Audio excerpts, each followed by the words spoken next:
Praise the Lord. இயேசுவின் ரத்தம் ஜெயம். தினமும் இயேசு நிகழ்ச்சிக்கே உங்களை கர்த்தராகிய இயேசு கிறிஸ்துவின் நாமத்தில் வரவேற்கிறேன். செய்தியின் தலைப்பு: சாத்தியமற்ற சூழ்நிலையில் எப்படி நடந்து கொள்கிறீர்கள்? ஆதார வசனம் வெளிப்படுத்தல் 3ஆம் அதிகாரம் 8வது வசனம். உனக்கு கொஞ்சம் பலன் இருந்தும் நீ என் நாமத்தை மறுதலியாமல் என் வசனத்தை கை கொண்டபடியினாலே இதோ திறந்த வாசலை உனக்கு முன்பாக வைத்திருக்கிறேன், அதை ஒருவனும் பூட்ட மாட்டான். தேவனால் ஆசீர்வதிக்கப்பட்ட ஜனமே, மனிதன் முகத்தை பார்க்கிறான், கர்த்தரோ இருதயத்தை பார்க்கிறார்.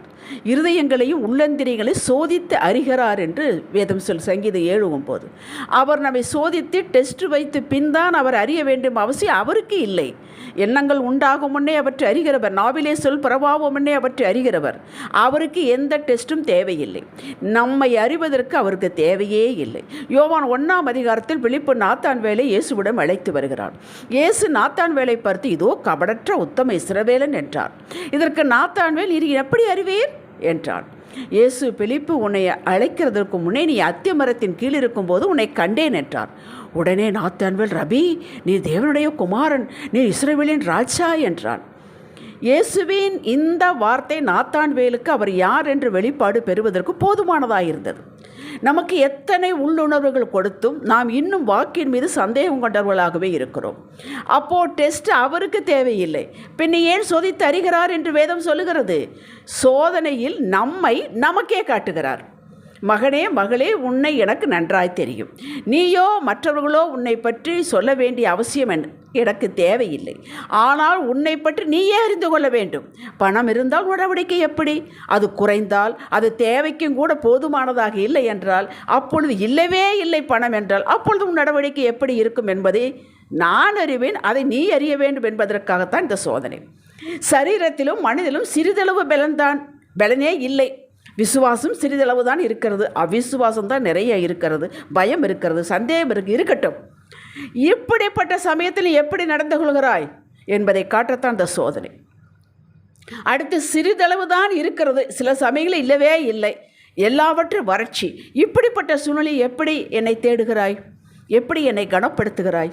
அடுத்தவர்களை கனப்படுத்துவதுதான் நாம் கர்த்தரை கனப்படுத்துவதாகும். அவருடைய கட்டளையின்படி நடப்பது தான் அவரை கனப்படுத்துவதாகும். எப்படி நீ என்னை மகிமைப்படுத்துகிறாய் என்பது உலகிற்கு காட்ட சோதனை, டெஸ்ட். உன்னை சுற்றி இருப்பவர்கள் அறிந்திருக்க வேண்டும். இவர்களிடம் ஏதும் இல்லாது போனாலும் இவருடைய வேல்யூ விட்டு கொடுக்க மாட்டார்கள்.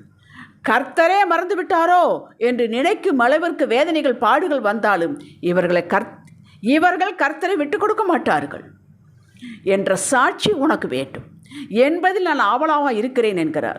சூழ்நிலையில் எல்லாம் சூப்பராக இருக்கும்போது நம்முடைய ஆராதனை, ஸ்தோத்திர பலி, சர்ச்சுக்கு வருவது, மற்றவர்களோடு பழகுவது எப்படி இருக்கிறது? பிரைஸ் லார்ட், பிரைஸ் லார்ட் என்று எல்லாரும் கை குலுக்கி சொல்லுகிறோம்.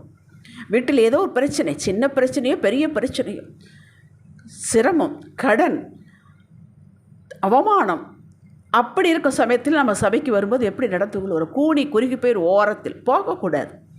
அவைகளெல்லாம் எப்போ வேணாலும் தீரும். நாம் எப்படி முன்பு இருந்தோமே எல்லாரையும் பார்த்து விசாரிக்க வேண்டும். பல நாட்கள் பார்க்காதவரை பார்க்கும் பொழுது பார்க்காதவரோட போகக்கூடாது. ரொம்ப நாளாக உங்களை காணுமே, நல்லா இருக்கீங்களா கேளுங்கள். அதை கேட்பதனால் உங்கள் கஷ்டம் இன்னுமா அதிகமாக போகுதே? இல்லையே. எல்லாமே பிரதிகூலமாக எதிர்மறையாக இருக்கும்போது மேற்கண்ட காரியங்கள் எப்படி இருக்கிறது? இதை நமக்கே வெளிச்சமிட்டு காட்டுகிறார். எதற்கு? குற்றப்படுத்தி மண்டையில் கொட்டு வைத்து உட்கார வைக்கவா? இல்லவே இல்லைங்க. பார், நீ இப்படி இருக்கக்கூடாது. எது நடந்தாலும் நடக்காவிட்டால் நான் உன்னோடு இருக்கிறேன் என்பதை உலகிற்கு நீ காட்டு. இயேசு என்னோடு இருக்கிறார் என்பதை காட்டு. யோசேப்பிற்கு ஒரு தலைப்பு கொடுக்க வேண்டுமானால் கர்த்தர் யோசேப்போடு என்று தான் கொடுக்க வேண்டும். கர்த்தர் யோசேப்போடு இருந்தார், கர்த்தர் யோசேப்போடு இருந்தார். எப்படி தெரிந்தது? அவருடைய காரியங்கள், அவருடைய பேச்சு, அவருடைய செயல், அவருடைய விசாரிக்கும் தன்மை அப்படி இருந்தது. அப்படி உலகத்திற்கு என்னை காட்டு. உனக்கு ஒன்றுமே இல்லாவிட்டால் நீ என்னை காட்டு. உன்னை நான் எப்படி உயர்த்தி வைத்து காட்டும் என்பதை நான் அறிவேன். அதை ஒருவரும் தடுக்க முடியாது. இதற்காக நான் காத்து கொண்டிருக்கிறேன். நான் உன்னை உனது உத்தமத்தை உலகிற்கு காட்ட உன்னை உயர்த்த வைத்து பிரியப்பட ஆவலாக இருக்கிறேன் என்கிறார். உதாரணம் ஒன்று சொல்லுகிறேன். ஆதியாகமம் 25ஆம் அதிகாரம் 29 34 வசனங்களை வாசித்து பாருங்கள். யாக்கோபு, ஏசா 2 பேரும் உடன் பிறந்தவர்கள். ஏசா வேட்டையாடி விட்டு வருகிறான். பசியோ பசி. யாக்கோபு இதெல்லாம் உங்களுக்கு தெரியும், கூழ் காய்த்து கொண்டிருக்கிறார். அந்த கூழில் கொஞ்சம் கொடுங்கிறான். பசி, அப்படி பசி.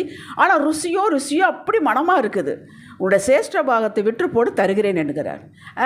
இது எனத்துக்கு, நானே பசியில் சாகிறேன் என்று விட்டு போட்டான். சேஷ்டபுத்திர பாகத்தை அலட்சியம் பண்ணிவிட்டான், ஒரு டெம்பரவரி பசி ஆற்றுவதற்கு. பின்பு அதன் மனம் வருந்தி கண்ணீர் விட்டு அழுதும் கிடைக்கவில்லை என்று வேதம் சொல்லுகிறார். ஒரு சின்ன பயிற்றங்கூழுக்கு தன்னுடைய உரிமையை, வேல்யூவை விற்று போட்டு விட்டான். யோபு பாருங்கள், 23:14 வாசித்து பாருங்கள். எல்லாம் இழந்து விட்டான், ஒன்றுமே இல்லைங்க அவனுக்கு. அவன் சம்சாரம் பார்த்து இயேசுவை, தேவனை, கர்த்தரை தூசித்து ஜீவனை விட, சும்மா கூட ஜீவனை விட வேண்டாம், தூசித்து ஜீவனை விடு என்றான். அவனோ ஒரு வாயில் ஒரு பாவம் செய்யவில்லை, எனக்கு குறித்திருக்கிறது நிறைவேற்றுவார் என்கிற. எப்படிப்பட்ட நிலைமை! தொட்டாங்குச்சி வச்சு சொரிந்து கொண்டிருக்கிறான். வேலைனே இல்லை, இங்கே அவமானம், நிந்தை. அவருடைய ஃப்ரெண்ட்ஸ் எல்லாம் வந்து நீ நவுதான் தப்பு பண்ணியிருப்பேன் என்று பேசுகிறார்கள். அத்தனை மத்தியிலும் அவன் சொல்லுகிறான், எனக்கு குறித்திருக்க நிறைவேற்றுவான், சோதித்தவே நான் பொன்னாக விளங்குவேன் என்கிறான். விளங்கினானா இல்லையா? இரட்டத்தனையும் ஆசீர்வதித்தாரா இல்லையா? அவனுடைய பலனே இல்லைங்க, ஒன்றுமே இல்லை. அவனுடைய பலனை ஒன்றுமே இல்லை. லூக்கா 21:2 ஒரு ஏழை விதவை காணிக்கை பெட்டியில் போடுவதை இயேசு பார்த்து விட்டு சொல்லுங்கள். 2 காசு தனக்குள்ளதை எல்லாம் போட்டு விட்டார். பணக்காரர்கள்லாம் போட்டார்கள். அவருடைய பணத்திலிருந்து, அவருடைய வருமானத்திலிருந்து, அவருடைய மிஞ்சியதிலிருந்து போட்டார். இவ்வளோ தன்னிடமிருந்து எல்லாவற்றையும் போட்டு விட்டார். இவளைத்தானே இயேசு எழுதி வைத்திருக்கிறார். அப்போஸ்தலர் 16ஆம் அதிகாரத்தில் பவுலையும் சீலாவையும் சிலையில் அடைத்து விட்டார்கள். அடித்து நொறுக்கி காலு கையெல்லாம் தொழுவதில் கட்டி வைத்து நகர முடியாது. அந்த ஊர் டிச்சு தண்ணியெல்லாம் அந்த செல் வழியாக தான் போகுமா, வரலாறு சொல்லுகிறது. எப்படி எரிஞ்சிருக்கும் யோசிச்சு பாருங்கள். கையை காலெல்லாம் காயம், நகர்த்தவும் முடியாதுங்க. ஜாமத்தில் 2 பேரும் துதித்து பாடினார்கள். கற்பனை பண்ணி பாருங்கள், அவர்களுக்கு என்ன பலன் இருந்திருக்கும்? அழுதார்களா, புலம்பினார்களா? கொஞ்சம் பலன் இருந்தோ துதித்து பாடினார்கள். சிறையிலிருந்து எல்லாரும் கேட்டுக்கொண்டு இருந்தார்கள் என்று வேதம் சொல்லுகிறது. கொஞ்ச நேரத்தில் ஆண்டவர் பார்த்தார், பூமியை உலுக்கினார். கதவுகள் மட்டும் கலண்டது, சங்கிலிகள் கலண்டது, செவரெல்லாம் கீழே விழவில்லை. விடுதலைந்தார்கள். அந்த இரவே அந்த சிறைச்சாலையில் இருக்கக்கூடிய அதிகாரி ரட்சிப்படைந்தான், குடும்பமாக ரட்சிப்படைந்தார்கள். எவ்வளோ பெரிய ரிசல்ட்டு பாருங்களேன். நாம் பலனே இல்லை, துதிக்க பலன் இல்லை, செபிக்க பலன் இல்லை, அளவும் பலன் இல்லை, கண்ணீரும் வற்றி போயிற்று. அப்படிப்பட்ட சமயத்தில் நம்முடைய இருதயம் அப்படியே நொறுங்கி போயிருக்கும் சமயத்தில் அப்பா என்று கூப்பிட்டு பாருங்கள். நம்ம தகப்பன் அதற்கு மேல் தாங்க மாட்டாருங்க. நீங்கள் தாங்குவீங்களா? உங்கள் பிள்ளை அப்படி இருந்தால் தாங்க மாட்டாருங்க. அப்படி பலன் இல்லாத சமயத்தில் மனுஷங்கிட்ட போகாதீங்க, பலன் இல்லாத சமயத்தில் மனுஷங்கிட்ட அழாதீங்க. என் தேவன் பூமியே குலுக்குவார், உங்களுக்காக எதையும் செய்வார். அந்த சரீரம் நொறுக்கப்பட்ட காயம் கிடந்த அவர்கள் சிறிதளவு பலன் விடாமல் பிடித்து கொண்டார்கள். 1 சாமுவேல் 30ஆம் அதிகாரம் 6, 7, 8 வசனத்தை வாசிக்க நேரமில்லை நிறைய சொல்வதற்கு. திரும்பி வருகிறான் தாவீது, அவனுடையவர்கள், அவருடைய ஆடு மாடு இதில் சம்சாரம் பிள்ளை எல்லாத்தையும் கொண்டு போயிட்டான் எதிரி. வந்து பார்க்க வீட்டில் ஒன்றுமே இல்லை. போகும்போது நிறைவாக இருக்கிறது, போயிட்டு வாங்கன்னு சொல்லுவாங்க. வரும்போது பார்த்தா ஒன்றுமே இல்லை. பலன் இல்லாமற் போக மட்டும் அழுதான் என்று இருக்கார். அப்படியே அவன் அழுது கொண்டே இருக்கவில்லை, தன்னை கர்த்தருக்குள் திடப்படுத்தி கொண்டான் என்று இருக்கிற. எப்படி திடப்படுத்தி இருப்பான்? என்னத்தை நினைச்சு திடப்படுத்தி இருப்பான்? இதற்கு முன்னே நடந்தது. இதற்கு முன்னே சாட்சிகள் உண்டு, வேதத்தில் சாட்சிகள் உண்டு, முன்னோர்கள் சாட்சிகள் உண்டு. என்னை கர்த்தர் இப்படி விடமாட்டார், திடப்படுத்தி கொண்டான். ஆண்டவருடன் கேட்கிறான், இந்த தண்டை நான் பின் தொடரலாமா என்று. தொடர், நீ பிடித்துக் கொள்வாய் என்றார். அப்படியே பிடித்து கொண்டானே, ஒன்று விடாமல் பிடித்து கொண்டான். அவன் பலன் இல்லாமல் போய் படுத்திருந்தா படுத்திருக்க வேண்டியதுதான். அப்படி படுத்திருக்காதீர்கள், சுருண்டு போகாதீர்கள். யாரும் உங்களை வந்து திடப்படுத்த மாட்டார்கள். நீங்கள் தான் எழுப்பணும். கர்த்தர் உங்களுக்குள் இருக்கிறார், திடப்படுத்திக் கொள்ளுங்கள். ஹல்லேலூயா. அப்போஸ்தலர் 5ஆம் அதிகாரம் நிறைய உண்டு உதாரணங்கள் சொல்வதற்கு.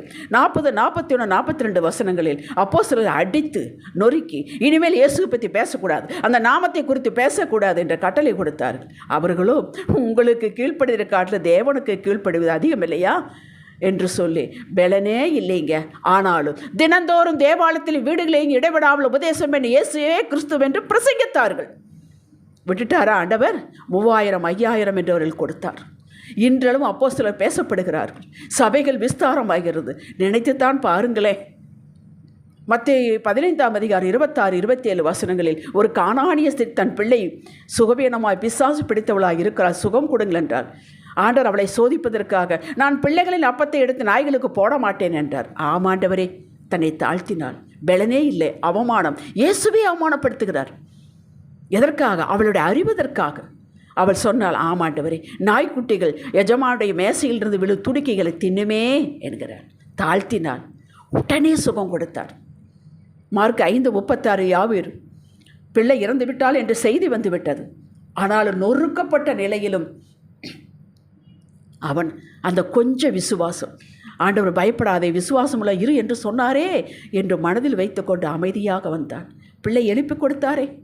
ரிசல்ட்டை பாருங்கள். பஞ்சகாலம் முடியும் வரை 1 ராஜாக்கள் 17ஆம் அதிகாரத்தை அந்த ஏழை விதவை அந்த ஒரு அடை அதில் கொஞ்சம் எடுத்து தீர்க்கதரிசிக்கு கொடுத்தாலே அதுவரை குறையவில்லை, எண்ணெய் கலசத்தில் குறையவில்லை என்று வாசிக்கிறோம்.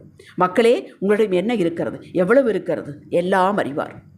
இந்த குறைவான பலனில்லாத காரியங்களெல்லாம் நம்மையும் இயேசுவை பிரிக்க அனுமதிக்கவே கூடாது. பவுல் ரோமர் 8:36-39 8ஆம் அதிகாரம் 36 31 வரை அற்புதமான வசனங்கள் உங்களுக்காக நான் வாசிக்கிறேன். கிறிஸ்துவின் அன்பை விட்டு நம்மை பிரிப்பவன் யார்? உபத்திரமோ, வியாகுலமோ, துன்பமோ, பசியோ, நிர்வாணமோ, நாசமோசமோ, பட்டயமோ, இவளை எல்லாவற்றிலும் நாம் நம்மில் அன்பு கூறுவராலே முற்றும் ஜெயங்கொள்வர்களாக இருக்கிறோமே. மரணமானாலும், ஜீவனானாலும், தேவதூதர்கள் ஆனாலும், அதிகாரங்கள் ஆனாலும், வல்லமைகள் ஆனாலும், நிகழ்காரியங்கள் ஆனாலும், வருங்காரியங்களானாலும், உயர்வானாலும், தாழ்வான வேறு எந்த சிருஷ்டியானாலும் நம்முடைய கர்த்தராகிய கிறிஸ்து இயேசுவில் உள்ள தேவனுடைய அன்பை விட்டு நம்மை பிரிக்க மாட்டாது என்று நிச்சயித்திருக்கிறேன். ஹல்லேலூயா. அப்படி இருக்கணுமுங்க. நம்ம குறைவுகள் நிறைவாகும். ஒரு நொடியில் நீங்கள் செழிப்பு உண்டாகும். ஆனால் இந்த குறைவுகளை வைத்துக்கொண்டு சாக்கு காட்டி இழந்த வேல்யூஸை திரும்ப பெற முடியாது. ஏசாவை போல ஆண்டவரை தேடாமல் விட்ட காரியங்கள் காலங்கள் போனது தான். அப்படி இருக்கக்கூடாது. மாடு இழைச்சி போகலாம், ஆனால் கொம்பு இழைக்காது. கொம்பு இழைக்கக்கூடாது. நம்முடைய வேல்யூ இழைந்து போக்கக்கூடாது. இயேசுவே பலனே இல்லை. ஜீவனை விடுவதற்கு முன்பு அந்த கல்வாரியிலே அந்த கல்லனுக்கு இரக்கம் காட்டி ரட்சிக்கவில்லையா? அவருடைய பிள்ளைகள் அல்லவா நாம்? இருக்கிற பலனை ஒன்று திரட்டி விடாமல் வைராக்கியமாக நாம் தகப்பனை கனப்படுத்துவோம். எப்படி கனப்படுத்துவோம்? அவரை தேடுவதிலே, மக்களை விசாரிப்பதிலே, கொடுப்பதிலே. என்ன இருக்கிறோ அதில் கொஞ்சத்தை கொடுங்க. அதை ஆண்டவர் பார்ப்பாருங்க. நீங்கள் நிறைவில் இருக்கும்போது கொடுப்பதெல்லாம் அவர் பார்ப்பதில்லை. கொஞ்சம் உங்களுக்கே இல்லை, கொடுங்கள். நம்மளை உயர்த்த அவருக்கு காலமே அவசியமில்லை. ஜெபிக்கலாம். தகப்பனே, பலனற்றவனுக்காகிலும் பலன் உள்ளவனுக்காகிலும் உதவி செய்வது உமக்கு லேசான காரியம். எதுவும் உங்களது அன்பை விட்டு எங்களை பிரிக்காமல் இருக்க எங்களை காத்துக்கொள்ள விரும்புகிறோம். உதவி செய்யுங்கப்பா, இயேசுவே நாமத்தில் பிதாவே. இன்றைய சிந்தனைக்கு அடியால் தேவாதி தேவனின் பிள்ளை என்பதை எந்த சூழ்நிலையில் நான் காட்டுவேன். ஆமேன். ஹல்லேலூயா.